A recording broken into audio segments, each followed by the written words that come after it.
How's it going, everyone? Beer League Rebound coming back at you again with episode 2 of the podcast. Wow, personally, I want to thank every single one of you who took your time to listen to my podcast. Give it a like on Facebook, Twitter, or Instagram, whatever you did to help show your support. I'd like to thank you a lot. As of the moment, when I was making my notes, I had 63 plays combined of Anchor and Spotify and 73 on YouTube, which is absolutely nuts. I personally, I was hoping for 20 views on each platform at most, and I was going to be over the roof of that. So the fact that I was able to bring in these numbers off my first go, I was pretty fired up about that. So, like I want to say again, thank you everyone for listening and taking your time out of the day just to even comment and give your feedback. That truly means a lot, and I hope I can get some more feedback from everyone because it was really nice to hear what everyone thought of it or areas that I can improve on. And so going forward, we actually have a pretty good podcast set up for today. A little bit of hockey news, which we're all kind of itching for during this pandemic right now. But yeah, so we'll just kind of get right into it. But I want to first give a shout out to all the major equipment brands.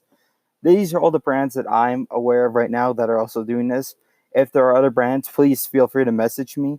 But as of right now, I know of Bauer, Vaughn, and Bryant's who are stopping production of hockey equipment and are now making stuff for nurses for this COVID-19.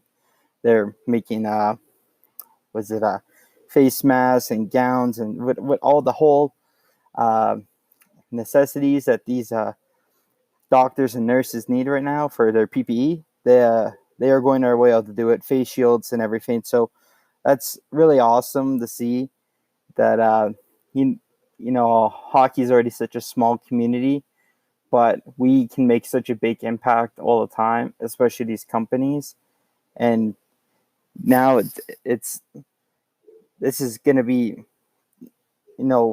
honestly, one of the best things because now all I'm thinking about personally myself is next set of gear I want to buy is going to be from one of these companies just because they were able to go out of their way to help out a bunch of Canadian, help out people across the world. So that's honestly big shout out to everyone who's been doing their part. Bauer, they gave their blueprints on how they've been making their face shields and all that. So that's incredibly awesome. And, especially in a time like this, we also have, I heard that Fanatics was also partaking in stuff like this and they're also helping out as well. So that's really awesome to hear and get people involved in that, like have these companies get involved and help out everyone. So big shout out to all those companies. Like I said, guys, if there's any other hockey related companies or sport related companies that are doing this, feel free to message me. I like to acknowledge those who are able to go other ways for others. And,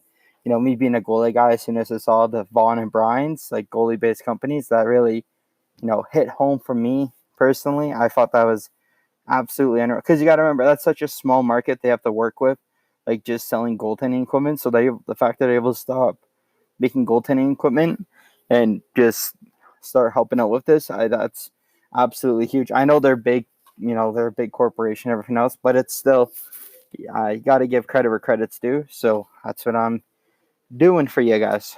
So we'll start off with some of the bad news first, and then we'll kind of work our way into some of the good news. But it was reported this week that 2 Colorado players did test positive for COVID-19. As far as I could see, I didn't see any names online. So for privacy reasons, which we can totally respect, but that definitely puts a big damper on what's going to happen for this upcoming, like what's going to happen now for the rest of the season, knowing that 2 more players have got it, and the fact that nothing has truly shown that it's slowing down right now. I was talking to some friends, and this is kind of crazy, but I said if the NHL was to continue on, I said by July 8th, I think it's when the first game would be. And if that is to happen, which I don't think would, but if that was to happen, that would be absolutely insane. Uh, Playoff hockey in July, just it doesn't make sense. But I guess if there's everything going on, that's what happens. Like I guess said in my last podcast, the NHL has reached out to see if they're able to get rinks and all that. But one problem I didn't mention in my last podcast is lots of these rinks share the facility with NBA teams. So like, a couple of them, like especially in like New York and all that, like the Nets, I believe. So the big problem with that is trying to figure out, obviously, if for playoff times, what's going to happen if an NBA team who's also canceled right now and can't play, an NHL team, what's going to happen if them. So I imagine anyone who took project management and is working on this right now is absolutely pulling their hair out, because what a absolute mess this is going to be. But as far as right now, this virus is not slowing down. So have to see with everything going on. And then, like, hopefully these two players from Colorado are able to recover. As far as what I read, though, they're in stable condition and are self-isolated right now. And everyone was alerted who they are around. So they're all going to be self-isolating. So hopefully nothing but good news for those guys. Goaltender Robin Lehner came out and saying that he believes there's no chance at all for the season to start again this year, which is, no one wants to hear that, but with everything coming out, it's starting to seem as a possibility, and that really sucks. But it's getting to the point now where the governments are coming out and saying, we don't know what's going to be happening, and stuff in May is getting canceled. So it's, are they able going to squeeze in playoffs and no regular season games? Like some NHL players are saying they want to hop right into playoffs if they're able to start this, and some players are saying we need a couple of regular season games, which makes sense because, as I mentioned last episode, everything was getting really exciting. And by that, I mean the standings were very, very tight. And I would hate to be one of the teams that was, you're a couple points out, you're on an absolute tear. Like the Winnipeg Jets, shout out to my brother. That's my brother's team. So he'll definitely appreciate that. But like for just I believe they're in though right now. But what I was going to say is for any of those teams that are just a couple points behind right now, this would absolutely suck if that's how it happened. But like the Islanders, they're out right now, but they're at 80 points and Columbus is at 81. So if you hop right into playoffs, that's an absolute gut punch towards the Islanders. And that's the same for Vancouver, who are at 78 points, and Nashville's at 70 points, but they're ahead right now in a wild card. So, and Minnesota's at 77 as well. So that's what I was saying. And NHL was getting so exciting before all this happened. And now, if we were to hop into playoffs, that's just going to be an absolute shit show for those teams to be able to, for actually the NHL to figure this all out, because I'm still trying to wrap my head around how you're going to make this fair, because there's no fair way to go about this if you're hopping into playoffs, but you also don't have time to run regular season games. And it's not like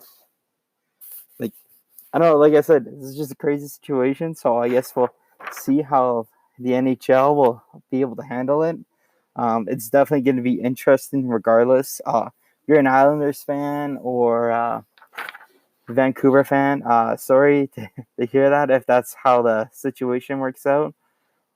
No one wants that, but tough times calls for tough measures, I guess.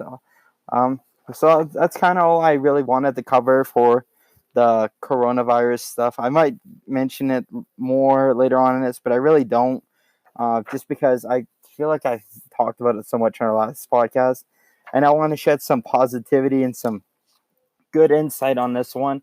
And we got a lot of exciting stuff to talk about in this one.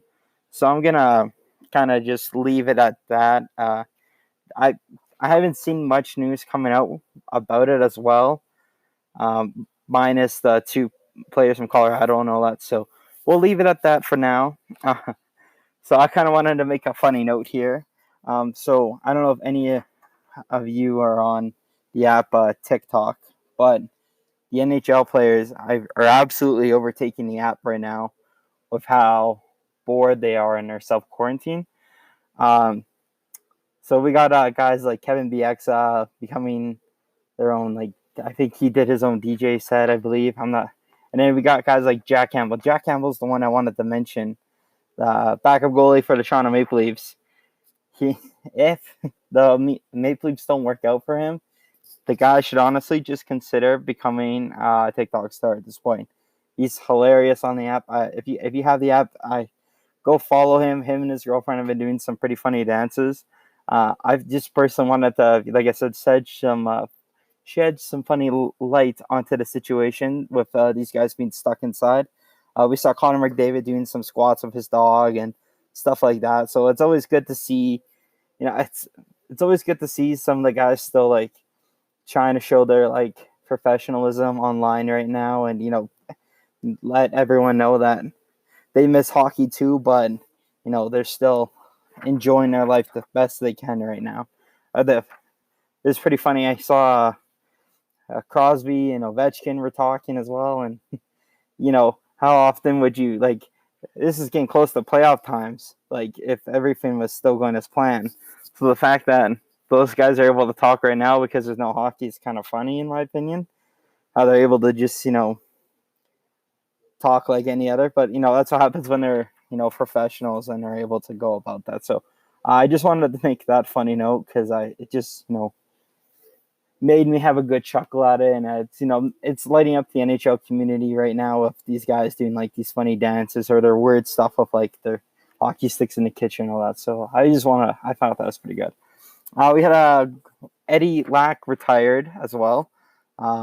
He got done playing, I believe, over in Sweden just this past year. Eddie Lack was an absolutely phenomenal goaltender, in my opinion. Some people disagree with me, but that's okay because I really don't care, because I think this guy was an absolute stud at times, especially when he played for Vancouver for those 41 games in the 13-14 year. He posted a 2.41 GA with a .912 save percentage, and then the next year for 14-15 with the Canucks, another 41 game year, 2.45 GA with a .921 save percentage. And then he came over to Carolina and he did well there. He moved up and down a lot, which kind of, it happens. It's the NHL. Lots of guys that happens to them moving up and down. But when he got over to the Flames in the 17-18 year, he only played 4 games where he had a 5.29 GA and .813 save percentage, which, not good numbers at all. You absolutely feel for the guy at that point. But he just wasn't able to bring it. He went down back to the AHL and went over to New Jersey for a couple games, and that was really the end for his NHL career. He played in the AHL after that, but I just wanted to give a shout out to Eddie Lack. Not only was he a sick goaltender, but he also had a very sick designs for his pads, and he always went over and above for his design. So I always found him very unique to watch. And like I said, during this time in Vancouver, he was absolute stud in the net. So hopes for happy retirement for him. I want to talk about. So I don't know. I tried to follow the Bantam draft the best to my ability. I'm still trying to finish school online right now. So when I'm not doing schoolwork, I'm trying to look up hockey stuff. But I want to talk about the prospect that the Regina Pats got, Connor Bedard. I probably really screwed up that name there, but this kid is projected to be the next Connor McDavid. He's 14 years old. He just got done. Was playing in West Van for the Academy Band and Prep. And so here's This is crazy. So this was the season last year. He played 30 games. He had 64 goals and 28 assists. This year he had in his 36 games 43 goals and 41 assists. Absolutely unreal. This kid is now on his way to go. This is the first time that the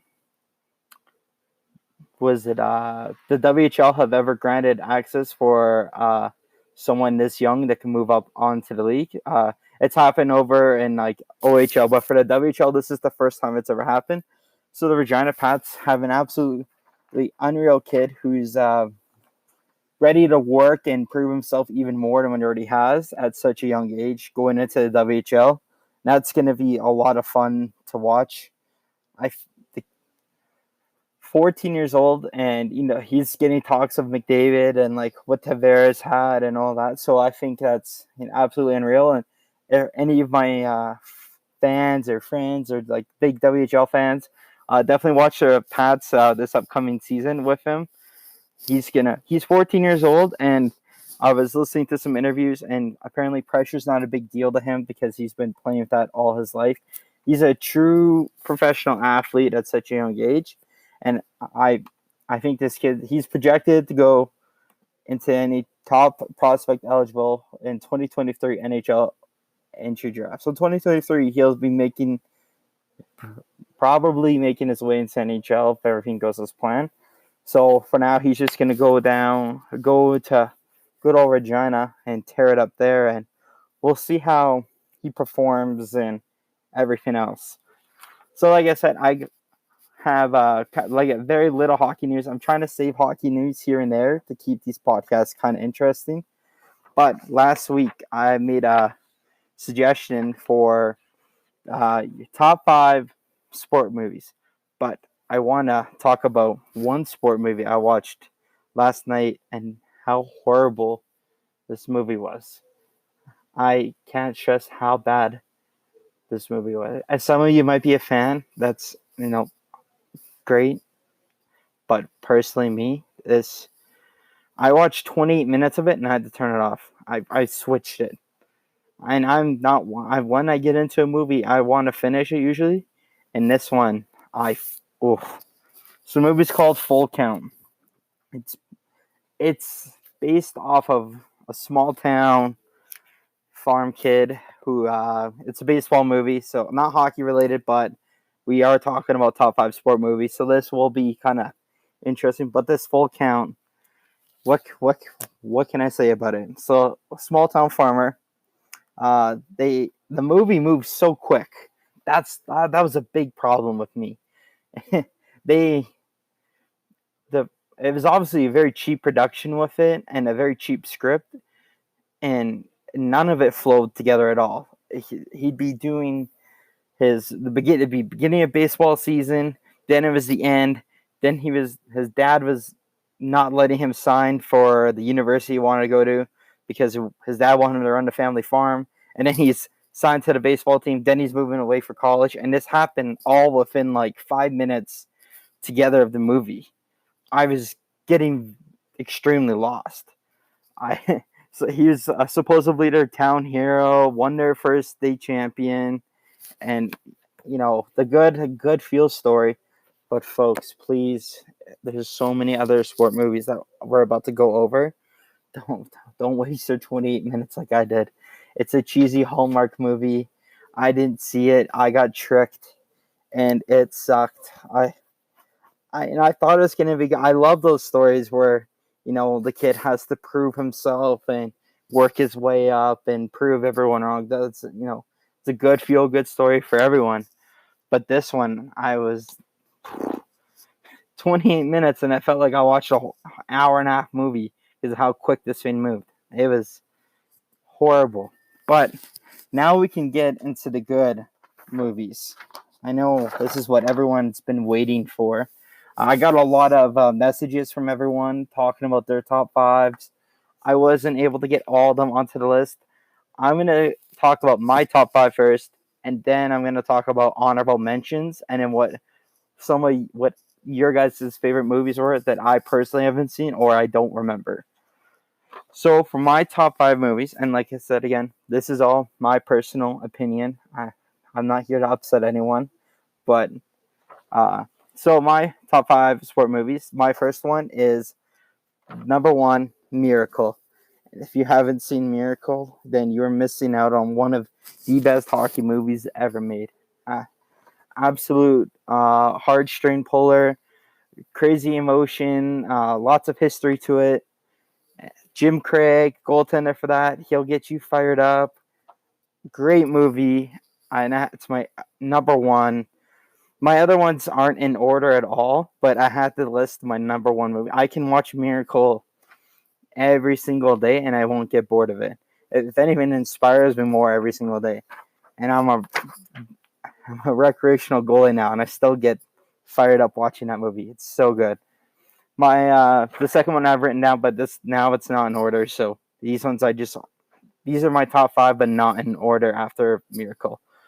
Got to give credit to Slapshot. That's another hockey movie. Charlestown Chiefs, the original Slapshot, not the Slapshot 3 Junior Edition or whatever. And that one's crap. The original Slapshot, absolutely hilarious. We got the Hanson brothers, tinfoil in their hands. Oh, it's just an absolutely great movie. For my next one, I have mentioned out. I have Blindside.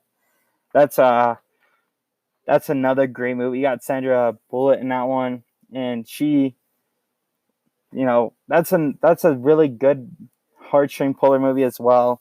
And take him in, give him the life he deserves, help him achieve his goals in football and education, went from nothing to something, and able to send him off to university.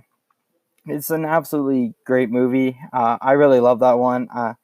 I personally can get emotional to that one just because it's, that shit goes around everywhere in this world. And it really sucks because there are so many talented athletes who don't get the recognition or don't get that extra help that deserve it.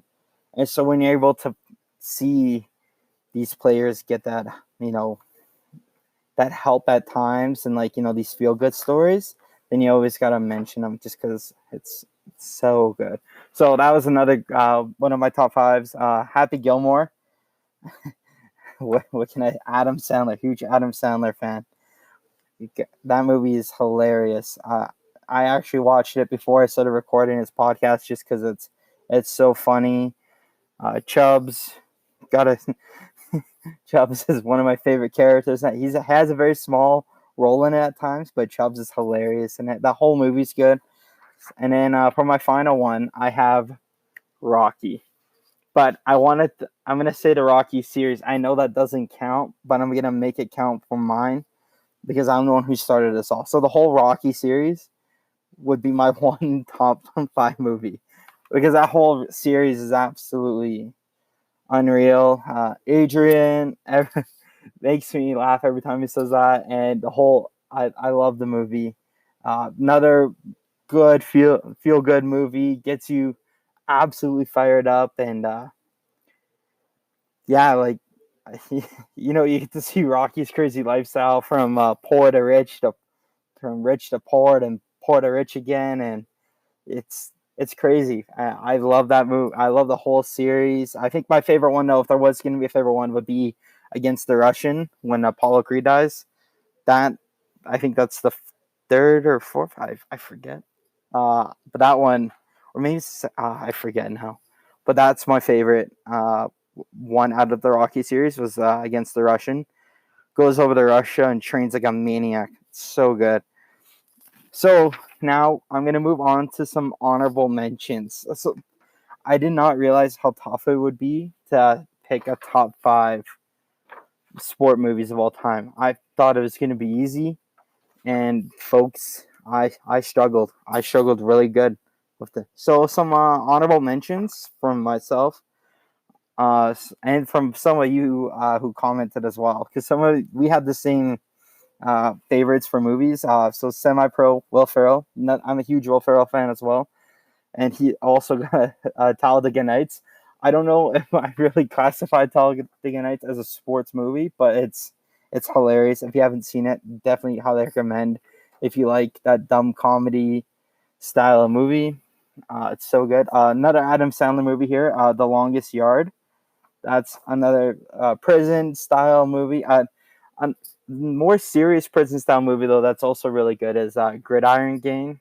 I really enjoy that one. That's with Dwayne Johnson.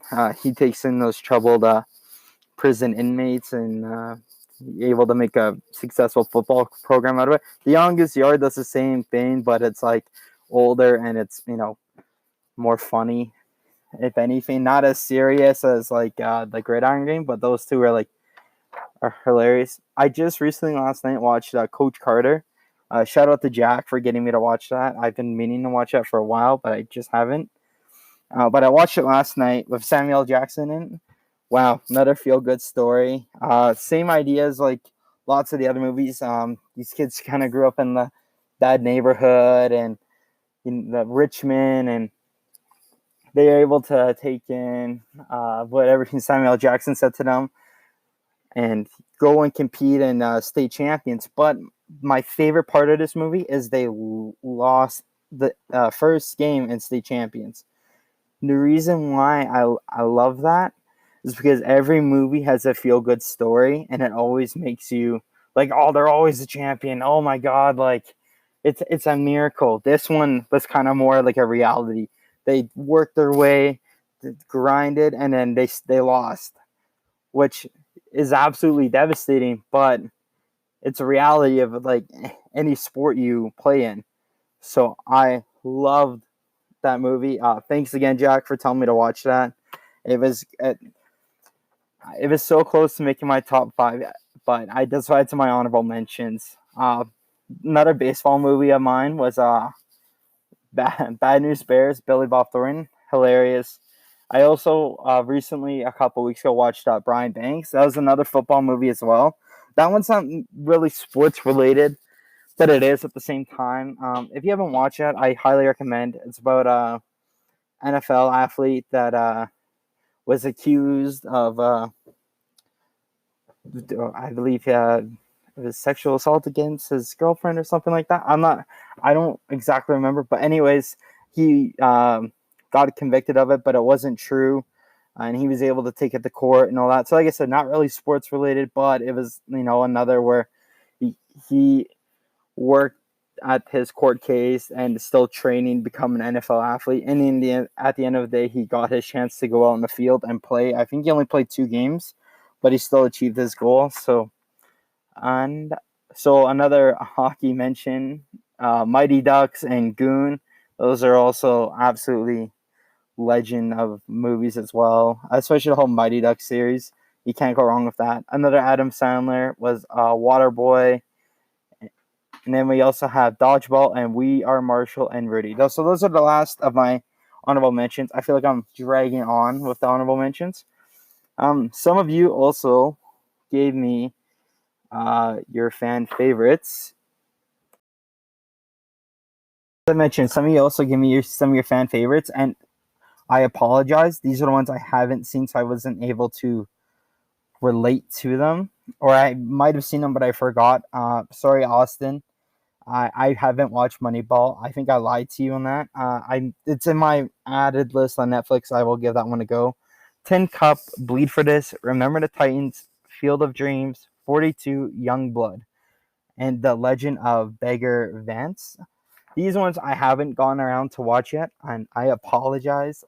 I really wanted to try and watch all the movies you guys suggested, but like I said, I still have schoolwork and trying to keep myself busy while doing all this self-quarantine. Let me know if you guys thought this was kind of like a fun thing. I thought it was kind of fun to talk about it. I think I didn't take into account how many sport movies there are, which is like the dumbest thing for me to not take into account for. Because when I was getting everyone commenting, I was like, holy, there's a lot more than what I know of. But it was great. Now I have some more stuff to watch on Netflix and all that. So thank you again for everyone that contribute to that. I think I'm going to set up I'm going to try and do this weekly. So I think the next one that I'm going to set up, I want to hear your top 5 favorite sport history memories. So, for an example, one for me is the golden goal in 2010 Vancouver Olympics. So, give me your top 5 favorite sport history moments, and let's compare them. I like this comparing. I think it's kind of fun, and it gets everyone kind of more engaged and commenting on everything, which I want. I want everyone to comment and talk about their favorite stuff. So I thought the movies was great. I got a lot of comments from everyone, and so let's do the same with this next coming up. So if you guys keep up with my social media, I made a post about me bringing on my first guest onto this podcast. And so a little about this guest. They just got done playing hockey over in Ontario for the Windsor Lancers. And she is someone I went to school with in Olds College. So some of you commented Olds, I think Tavish did. So shout out to you, Tavish. But yes, my friend Tori Chenier is going to be featured on Beer League Rebound. I'm absolutely excited to have Tori come on. I think she's going to be a great first guest to have. We're going to talk about what her seasons were like, or so what her season was like with Windsor, and what her seasons were like with Olds. Talk about, shine some light on some women's hockey. If any of you haven't watched any of women's hockey, I think you're absolutely missing out. It's some of the funnest hockey I've watched and got to work with. And so Tori and I are going to talk about women's hockey, and you guys will kind of get to know Tori a little bit, and hear what it was like for her to go from ACAC over to U Sports. So I think she's a great first candidate to have on to my show. So I'm absolutely super excited to have her come on. That podcast will be dropping. I kind of have a schedule how I want to do this now, so I'll kind of mention that here. So every Wednesday, I'm gonna drop the audio version onto my Anchor and Spotify. I am working on trying to get iTunes. I have to create like another Apple ID or something and figure it all out. So I'm hopefully trying to get on the iTunes. When that does happen, I will let you guys know. But so yeah, Wednesday, Anchor and Spotify. And then Fridays, I will also be dropping it onto my YouTube. I just need the time to edit the videos, because I add pictures, and I'm going to start adding clips of my own games, like just to kind of fill in the long space of a podcast. But every Friday, those videos. So I'm going to post 9 a.m. Mountain time. That's when I want to have all my episodes start going live. So now you guys kind of have an idea of everything going on. So I think that's going to be a wrap for this podcast. Like I said, I'm trying to save hockey news for the little segments we get to talk about it. And I felt like that sports movie, that was a good segment to have. So I just want to thank you all again so much for listening. It truly means a lot. I've had this idea for such a long time, and I've talked about it. But, like anything in life, I was, you're scared of what people are going to think. And I'm glad I kind of got over that hump, because the feedback I got and everything else has been truly surreal. So thank you again, everyone. It means a lot to me. And, this is just beginning. So give me some time to work out the kinks, and hopefully I'm going to obviously get better at talking on this. So I just want to, like I said, thank you again, everyone, for listening. And I look forward to seeing you all next week. Have a good day. Wash your hands. Stay safe.